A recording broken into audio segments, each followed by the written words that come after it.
အားလုံးပြင်မင်္ဂလာပါဒီနေ့ကတော့အာဟာရတက်လဲပြေးသွားတဲ့ပေါင်မုတ်ကြက်ဥကြက်အီပိုင်ပိုင်လေးကိုကြော်ပြမှာပါပထမဦးဆုံးပေါင်မုတ်သားလေးတွေရဲ့ဘီးသားလေးတွေကိုပေါ့နော်ညှက်လိုက်ပါမယ်ပြီးရင်တော့အလဲကောင်ကနေပြီးတော့တစ်ချက်ညှက်လိုက်ပါတယ်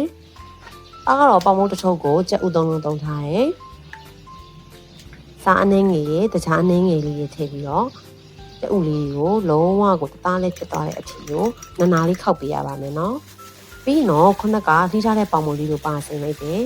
ဒီညမှာဆိုလို့ရှိရင်ဘာကဒီတိုင်းမကြော်ဘဲနဲ့တကြားလေးနည်းနည်းထည့်ကြော်တော့တကြားဖြူစားစရာလည်းမလိုဘဲနဲ့ဒီတိုင်းစားလို့ရှိရင်အရသာအရန်ကိုတိတိမြမြဖြစ်နေမှာပါ